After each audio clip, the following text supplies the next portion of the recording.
Hola, de nuevo. Pues bueno, después de la anterior ponencia, muy interesante, que nos han hablado sobre la reingeniería de procesos que habían realizado en el Ayuntamiento de Sabadell. Ahora vamos con Luis Rodríguez Ruiz, que es el responsable de automatización y digitalización de procesos en Babel y que nos va a hablar sobre la tecnología como catalizador de la modernización desde el usuario interno hacia el empoderamiento de la ciudadanía. Bienvenido, Luis, y cuando quieras. Muchas gracias. Muchas gracias a todos los asistentes en este día que ha amanecido lluvioso, pero espero que a lo largo de esta media hora pues podamos compartir nuestras experiencias con vosotros y tengamos un desarrollo de la ponencia ágil.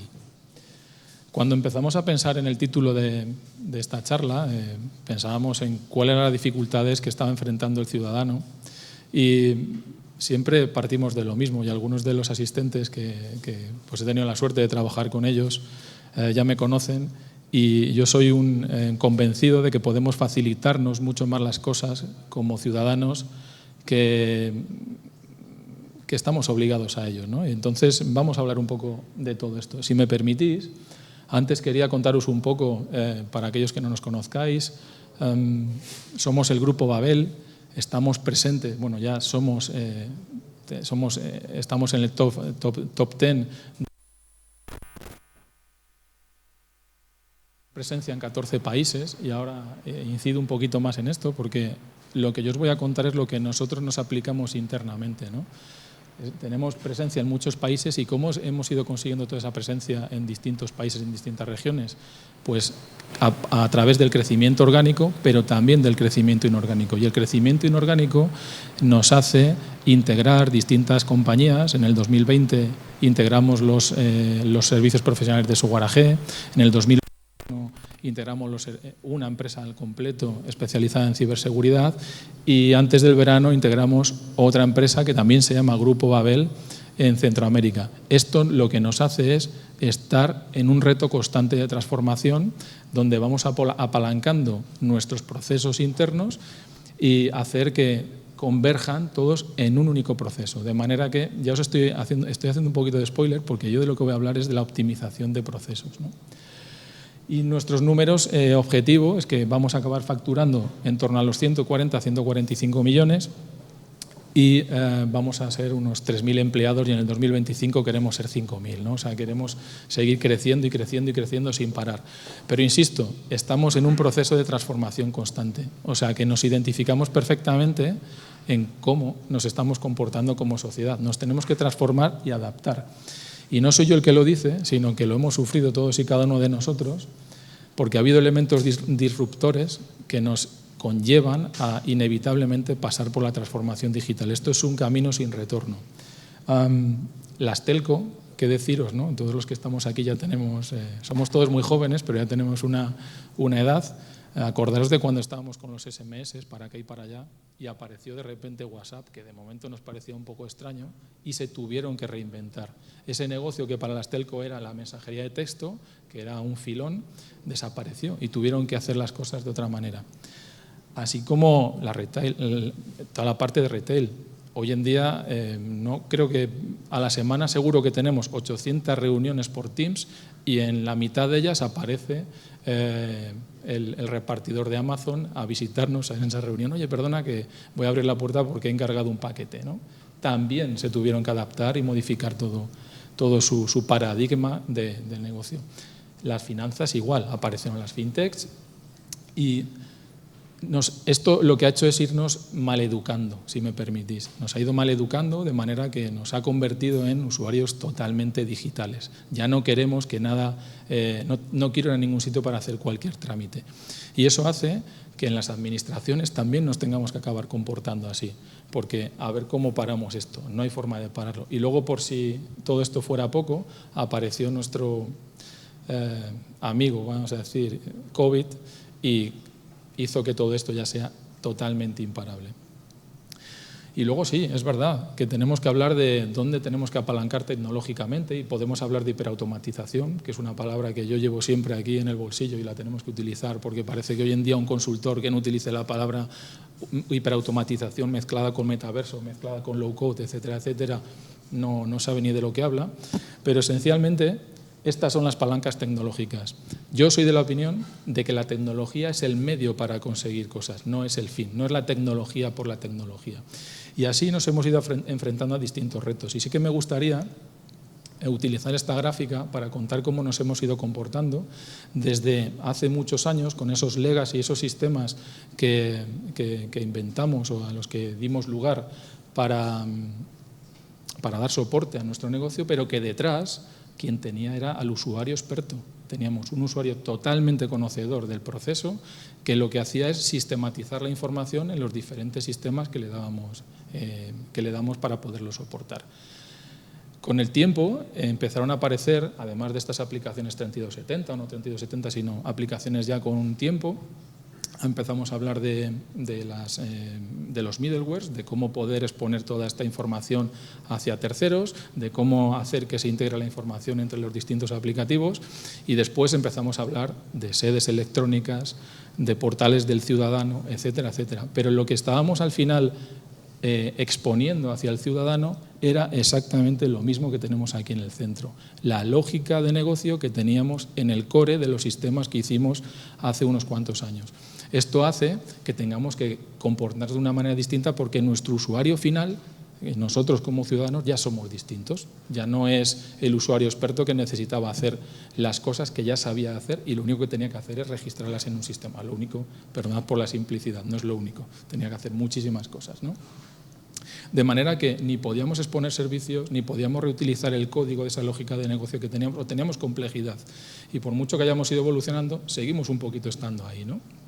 Pues vamos a ver cómo buscamos que negocio, y permitidme que utilice la palabra negocio, yo sé que esto es un ámbito de administración, entended como negocio aquellos que se encargan de gestionar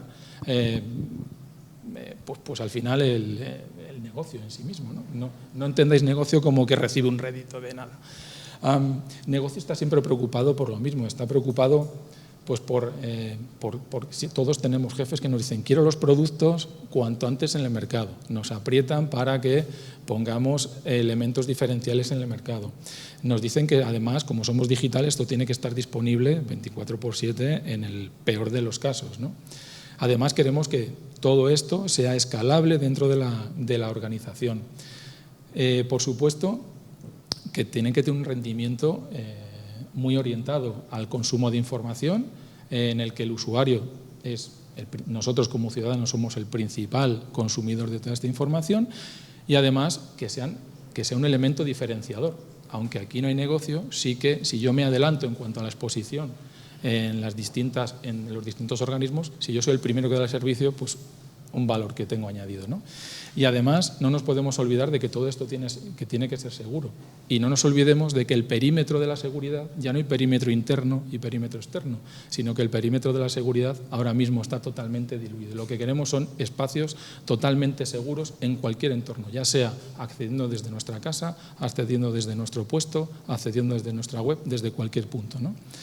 Y luego, por otro lado, las unidades de TI lo que buscan es una mayor productividad. Buscan productividad, buscan poder estandarizar para posteriormente poder industrializar y consumir toda la información de una manera sencilla. Aquí luego hablaremos de plataformas low code, etcétera, etcétera. Y buscamos herramientas que nos faciliten todo este recorrido.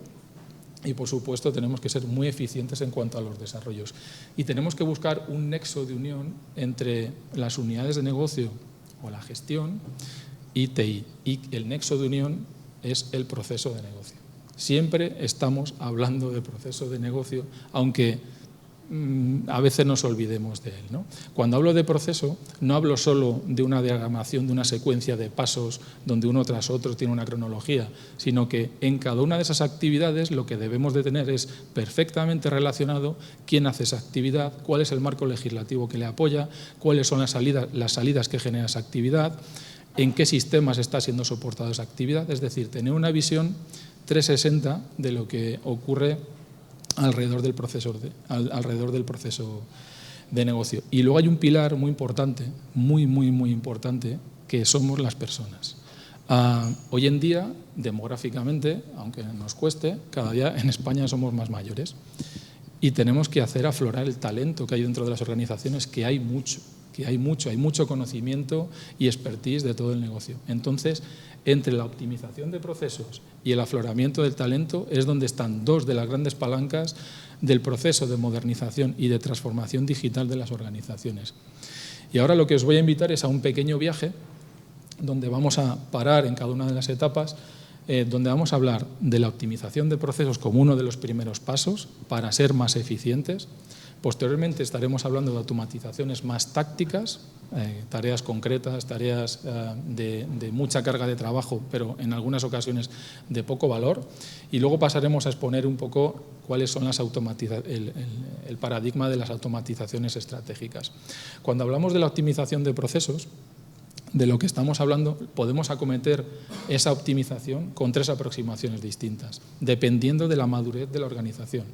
La primera de ellas es a través del levantamiento tradicional de procesos, del conocimiento que hay en la organización, a través de entrevistas, de marcos legislativos, vamos aflorando ese conocimiento y lo vamos poniendo a disposición de la organización a través de diferentes herramientas. Decía antes que esto depende un poco del grado de madurez de la organización, porque yo puedo estar definiendo el cómo soy en la actualidad, pero al mismo tiempo también puedo pensar en cómo me gustaría ser. Pero aquí seguro que ya estáis viendo que hay cierta subjetividad, ¿no? He dicho que para el levantamiento tradicional de procesos necesitamos el conocimiento de la organización y la interpretación de los marcos legislativos.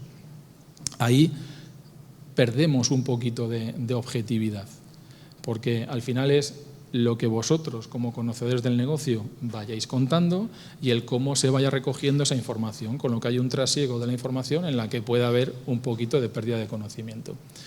Pero luego podemos conocer cómo están operando esos procesos dentro de los sistemas, y para eso está la aproximación de Process Mining, minería de procesos, donde de manera objetiva yo voy a presentar la realidad operacional. Ya no es lo que nos vayamos contando entre unos y otros y lo que pongan los marcos legislativos, sino lo que realmente está implementado en los sistemas. Esto me va a servir para poder hacer comparativas entre las dos primeras aproximaciones, de manera que puedo tener el to be perfectamente definido en la primera aproximación y luego tengo el as is. Cuando hago análisis de conformidad, una comparativa entre cómo soy y cómo me gustaría ser, depende de los ratios que acabe obteniendo, me va a posicionar objetivamente. ¿Para qué? Para poder decidir si tengo que hacer una reingeniería de ese sistema o de los sistemas que están dando soporte al proceso operativo, o bien se parece tanto el proceso que en su momento diseñé a lo que acabé implementando, que puedo salir al mercado con el famoso time to market, de acuerdo a como ya lo tenía. Pero además hay otras tareas, ahora mismo ya hemos recogido dos de ellas, pero hay otra aproximación más. ¿Qué es lo que pasa con aquello que no está soportado en los sistemas, vamos a decir, en los sistemas que están soportando el proceso end-to-end? Es decir, yo para poder hacer un trámite, además, tengo que consultar en no sé qué web, hacer no sé qué trámite y luego eso genera una entrada. Esto es lo que está mining. Tengo que mirar correos, tengo que consultar esa web. Con todo, yo voy juntando toda la información de manera que el proceso tenga una visión absolutamente completa, ¿vale? ¿Qué es lo que vamos a acabar detectando con este tipo de aproximaciones? Vamos a detectar ineficiencias, cuellos de botella, es decir, potencialmente vamos a detectar posibilidades de automatización o de robotización. Y la primera de ellas va a ser una aproximación muy táctica, donde aquí os presento una escala dependiendo del nivel de complejidad del proceso y dependiendo de la utilización de inteligencia artificial, es donde nos estaremos moviendo en esta escala y creciendo durante los siguientes años. Nos hemos estado moviendo aquí de manera muy confortable y todos habréis oído hablar de los robots software que lo que hacen es robotizar tareas de poco valor, totalmente repetitivas que estaban haciendo los usuarios, y lo que queremos es que estas personas que estaban haciendo este trabajo se dediquen a hacer otras cosas de mayor valor añadido. Es decir, si yo antes para hacer cualquier trámite tenía que acceder a no sé qué navegador, tenía que coger y recoger determinada información y copy-pastearla en otro punto, pues esto lo descanso en un robot y que el robot se apañe, ¿no? El robot software lo que tiene que hacer es reproducir exactamente lo que yo hacía y yo dedicarme a tareas de mayor valor añadido que seguro que las puedo hacer.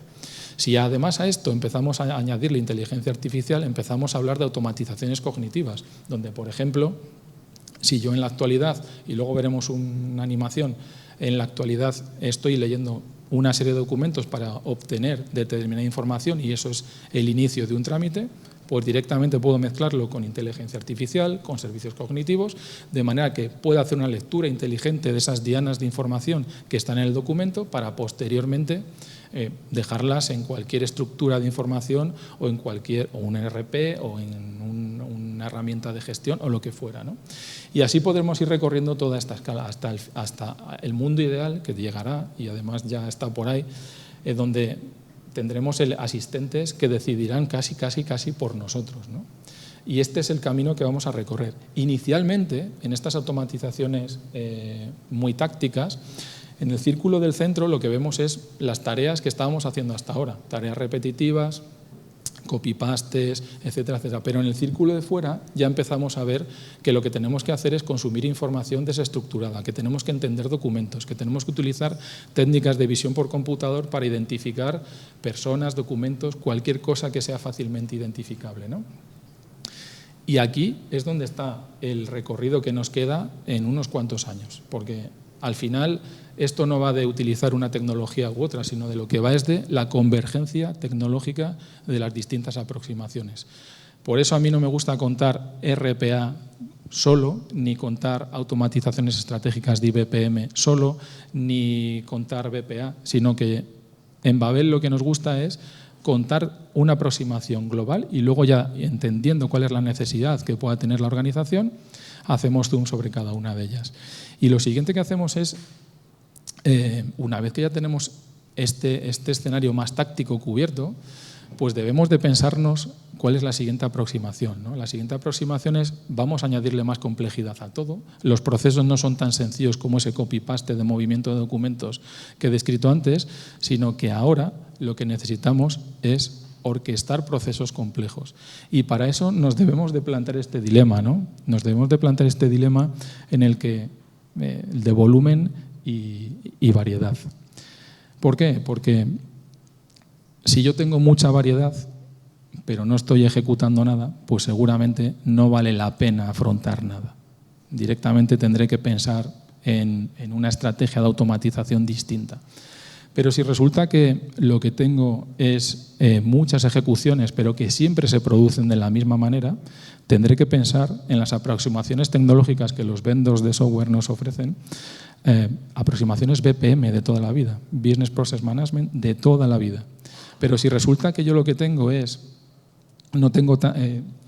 tengo mucha variedad, pero además no es tanto el volumen, tengo que pensar en la gestión de casos, es decir, en cómo estoy haciendo las cosas en un caso en concreto. Pero además, por si esto fuera poco, tengo que hacer una nueva reflexión, porque hoy en día aparece los procesos de alta casuística, aquellos que no se rigen por ningún flujo previsible. Entonces, aquí es donde convergen nuevamente dos aproximaciones, el dato y los procesos. De manera que los procesos de alta casuística lo que nos cargan es una mochila al inicio del trámite donde tengo todos los compartimentos de la información como ciudadano que puedo ir moviendo por las distintas organizaciones. Y esto lo que hace, no tengo por qué tener toda la información en un primer momento cubierta, sino que sí que tengo el hueco para depositar esa información. De manera que utilizo el símil de la mochila porque yo creo que se entiende bastante bien, porque si no es un concepto un tanto abstracto. Yo voy con mi mochila y puedo ir a todas las organizaciones con toda la información que como ciudadano tengo, completa o no completa. Y con esto debemos de, por supuesto, buscar en el centro una aproximación tecnológica en la que evitemos la duplicidad, podamos replicar y reducir la complejidad y reutilizar toda la información que tengo en los procesos, es decir, si tengo N procesos y tienen todos más o menos un tronco común, no tengo que replicar. Lo que tengo que utilizar es herencia y jerarquía. De manera que si el trámite se inicia con el proceso, con las actividades A, B y C y cambia en la D, la A, B y C no la recodifico nunca más. La reutilizaré de manera constante. Y creedme que en la administración hay muchos trámites que responden a este tronco común. Aunque cuando nos aproximamos la primera vez, cada uno lo hace de manera diferente, pero muchas veces es porque lo llamamos de manera diferente, aunque luego estamos haciendo cosas bastante similares. Y hay dos, luego es verdad que el motor es verdad que tiene que tener capacidad de automatización, tiene que tener capacidad de inteligencia artificial, que lo hemos introducido antes, pero sobre todo lo que tiene que tener es la capacidad de poder hablar. No sé si me muevo mucho y hay veces que perdemos el audio. Tiene que tener la capacidad de poder aflorar el dato que tengo en esos sistemas que contábamos al principio de la exposición. Tiene que tener una relación bidireccional. No tengo que crear un modelo nuevo de datos para dar soporte a un nuevo servicio digital, sino que seguramente ya lo tenga y lo que tengo que hacer es utilizar el que tengo de manera nativa. Y por supuesto, tengo que tener la capacidad de poder exponer estos servicios digitales, todos estos procesos, de una manera sencilla en los distintos canales en los que voy a consumir la información. Características que hemos de tener en este tipo de aproximaciones principales es la capacidad de orquestación. Si no, estaríamos hablando de aproximaciones tácticas. Tengo que tener capacidad de orquestación compleja, con capacidad de integración y donde pueda aprovechar toda la fuerza de trabajo. Los robots, las personas, los sistemas, etcétera, etcétera. Tenemos que introducir el concepto de low code y zero code. Esto es algo que los que nos gusta la técnica estamos un poquito, porque ya parece que los programadores no tienen espacio, y sí que lo tienen, pero lo tienen para otras cosas, ¿no?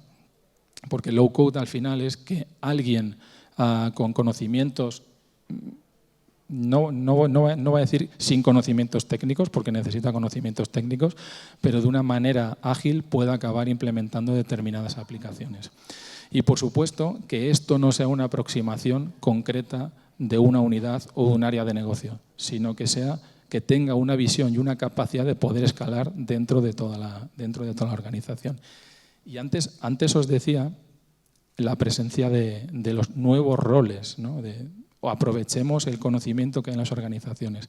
Que estemos hablando de automatización, de optimización de procesos, no significa que prescindamos de la gente. No podemos prescindir de las personas, sino que al contrario, tenemos que aflorar ese conocimiento y además hacer que estos nuevos roles que se dan en las organizaciones nos ayuden en este proceso de transformación. Que tengamos un rol embajador o evangelizador que nos haga la venta interna dentro de nuestro organismo. Que además, antes el compañero anterior estaba hablando de lo importante que es la gestión del cambio. Pues esto debemos de apalancarlo dentro de la organización. No tiene que venir alguien de fuera a decirnos cómo hacer las cosas, sino que nosotros desde dentro podemos apalancar esa gestión del cambio. Y además aparece un validador, que es el que tiene un perfil más técnico, en el que su aproximación valga la redundancia, como validador de que el resto de aproximaciones que estamos llevando a cabo dentro de la automatización de procesos o de la optimización de procesos es el adecuado, ¿no? Es el que de alguna manera voy a utilizar una palabra, fiscalizar que las iniciativas están yendo por estos caminos. Y a continuación os quería mostrar una animación en la que que esto es un caso práctico nuestro y es un proyecto que está en desarrollo. Lo que tenemos es un automatismo que forma parte de una supraorquestación global, y lo que hace es recoger información que viene en un PDF o en una imagen o en casi prácticamente cualquier tipo de documento desestructurado, aunque luego veréis que el ejemplo que vamos a utilizar es totalmente estructurado, aunque tiene su complejidad, y ese automatismo recoge toda la información, lee el documento y lo deposita en un repositorio, ¿no? ¿Lo deposita en un repositorio para qué? Para que mezclado con inteligencia artificial y a través de la invocación a esos servicios cognitivos, recoge la información y la va reprocesando. De manera que si yo en este caso estoy cogiendo la información de un DNI y él, en la lectura de ese documento, de los 7 tipos de DNIs que hay en vigor circulando hoy por España, puede hacer correcciones de toda la información en el caso de que haya una rata, con modelos neuronales, con modelos de aproximación, utilizando inteligencia artificial, en este caso utilizando servicios cognitivos. Y esta es la animación real de lo que estamos haciendo. Imaginaros que para hacer cualquier trámite, una de las cosas que tenemos que hacer es solicitar la información del DNI. Y luego continuará con el flujo por donde tenga que ir, ¿no? Pero aquí estaríamos recogiendo la información del DNI, obtenemos cada uno de los campos y, lo más importante, lo dejamos de manera totalmente estructurada. Esto es lo realmente importante. Una vez que tengo la información estructurada, hace que yo pueda posteriormente explotar toda la información que tenga a mi disposición. Y yo no os quería contar nada más, solo dejaros una... no voy a volver a la slide roja, pero sí que quería dejaros este mensaje. Antes de afrontar cualquier tipo de automatización, cualquier tipo de iniciativa, pensemos primero en optimizar los procesos, porque si no, seremos tal vez más eficaces. Los robots no se cansan, no se van de puente, no les afectan los atascos, pero seguiremos siendo tan eficientes como lo éramos antes. Si antes éramos mucho, seríamos muy eficientes, y si lo somos poco, pues seguiremos siendo un poco igual.